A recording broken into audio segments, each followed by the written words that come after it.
Asawa-san, we can make him fight. Take him out now. We save face. No! He must stay! He must fight.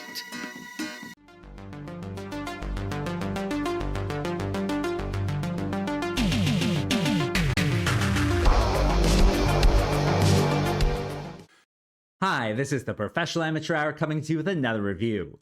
This week I checked out DRAGONFIGHT, and this 1990s film was directed by Warren Stevens and stars Robert Z'Dar, Michael Pere, and James Hong, among others, of course. So what is the story of DRAGONFIGHT? Well, with this one, it's the year 1990, where corporations can do whatever they want, and they have reinvigorated the dragon fight, which is an ancient custom where people would select champions and then the champions would fight each other for, glory. They're doing it just for bets, so they're like betting on which champion will win. And so we have our hero, and he's hired by a corporation to fight in the dragon fight. And he is paired against Robert Z'Dar, and Robert Z'Dar is another champion from another corporation.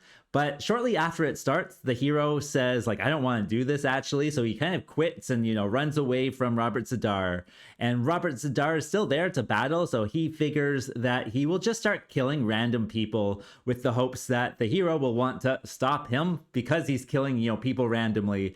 And that is certainly a good plan, at least one that, allows him to get stuff done. And what will happen though? Will the hero find the courage to fight in DRAGONFIGHT? Well, for that, you gotta watch the movie and find out.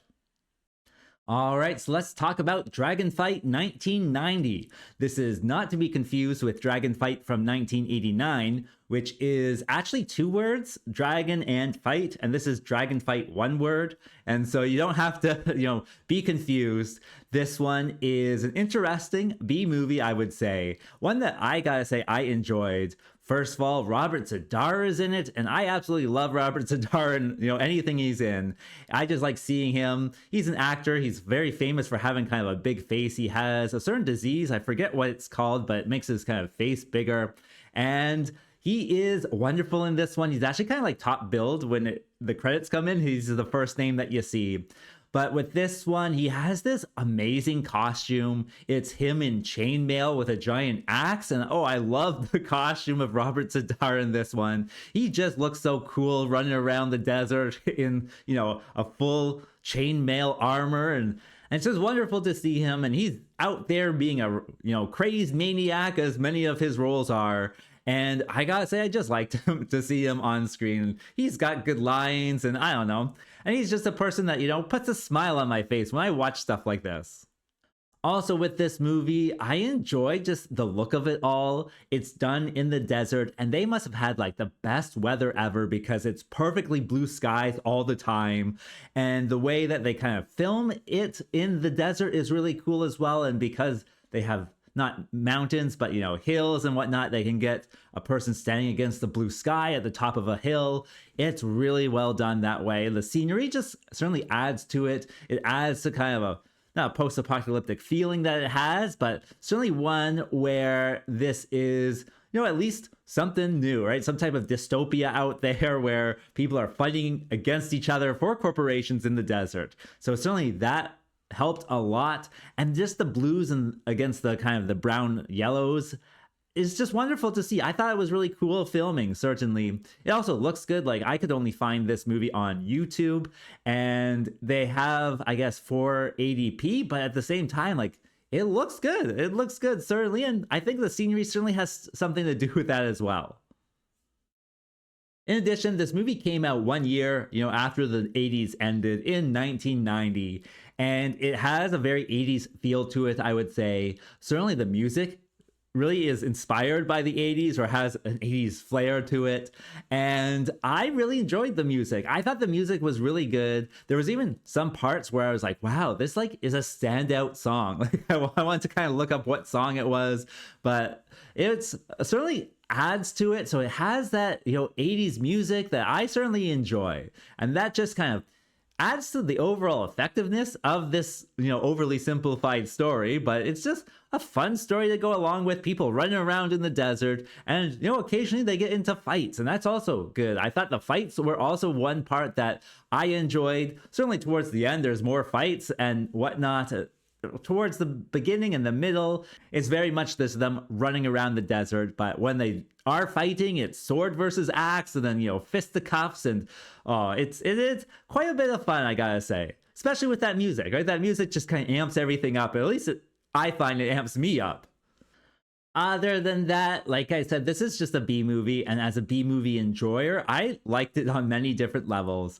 I think I laughed out loud like 2 or 3 times just like with how bad it was. But the story itself is very simple, and I'll probably mention that in the bad part, but it moves fast enough, I would say, where you are entertained by it. Like every 10 minutes another body falls, or the hero meets up with a new person or whatnot, and then even then they can flip back to the businessmen in their conference rooms, talking about the fight.